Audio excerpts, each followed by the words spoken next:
Hello again everyone and welcome back to Skyblock News. I'm your host Derailious, and tonight we're going to be going over some more Dark Auction changes, including some pretty major ones that shake up the game. Before we begin though, make sure to like and subscribe. Use code RAIL on the Hypixel store for 5% off your order, and use code RAIL or code MILK if you're picking up Hytail. Without any further ado though, let's get started. Starting off, before we begin with the changes today, I want to talk about the context to this situation.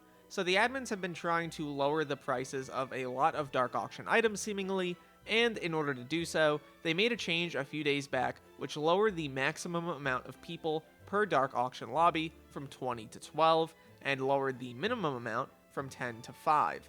This made it so that there were the same amount of people let into Dark Auction lobbies, around 200 at peak hours, but those players would be in smaller lobbies, meaning there would be less overbidding, and hopefully a lot less cost in terms of Dark Auction items.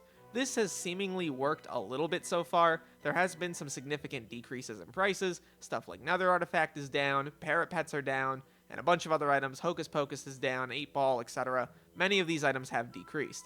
However, there is another problem brewing. Now, the cost to get into the Dark Auction is significantly higher than it was before the update, because of increased demand, as well as endgame players having a renewed interest, and a lot of players just trying to make a profit. More people are pulling out more of their purse to get into Dark Auctions, which means to get in, now it costs almost 1 billion coins to get into a Dark Auction lobby, which is just absolutely ridiculous. So clearly the team is not too happy about that, and they wanted to make some changes. So to combat the issues that were described, here are the changes that the team has made. They have updated the Dark Auction mode to have more worlds per server. This should roughly mean 3 times the amount of Dark Auction instances open per auction cycle. They've also increased the minimum price of most Dark Auction products to ensure players aren't colluding to get them cheap, which is something that was happening for a little while. Players would put dibs on certain items, and if you got lucky, those players would not bid on the item at all, meaning you could just pick it up for 100k coins, which was absolutely crazy.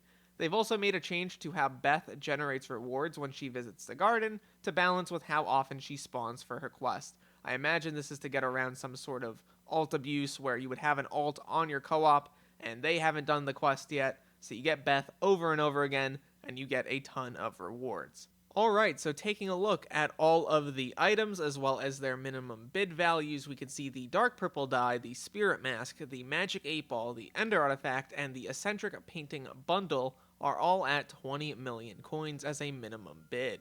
Going next on the list, we have the Hocus Pocus Cipher, as well as the 2 variants of the Jellyfish Pet, as well as the Vicious 5 Enchanted Book, the Wither Artifact, and the Nether Artifact. All of those are 10 million coins. The Legendary Parrot Pet is 1 million coins as a minimum bid. The Midas Sword is still 100k, so that's nice to see. Sirius's personal phone number is 1 million coins, as well as the Turtle Pet Legendary, the Hub Dark Auction Travel Scroll, and the Epic Parrot Pet. The Flower Minion is 2.5 million coins. Growth 6, Prot 6, the Epic Turtle Pet, Sharp 6, Giant Slayer 6, and Power 6 are all 500k coins. The Hegemony Artifact is 100 million coins. The Magic 8 Ball is 20 million coins. The Plasma Nucleus is also 20 million coins.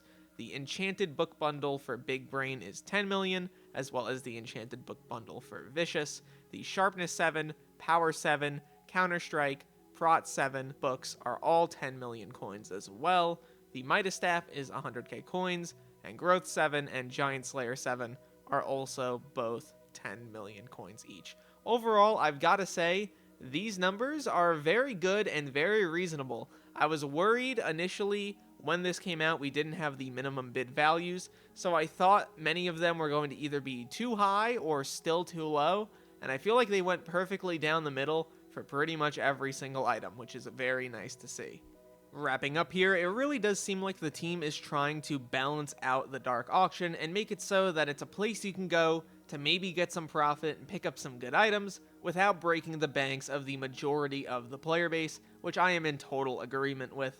The prices of a lot of Dark Auction items were really high for the stage of the game that players may have wanted those items. Stuff like the Ender Artifact, Nether Artifact, Parrot Pet, etc. were pretty excessive, and it's nice to see those prices be brought down a little bit. I would love to hear what you guys think about this in the comments down below. Leave all of your thoughts there. And my name's Derailious. Thank you so much for watching this video till the end, and look to the future, fellas. I'll see you then.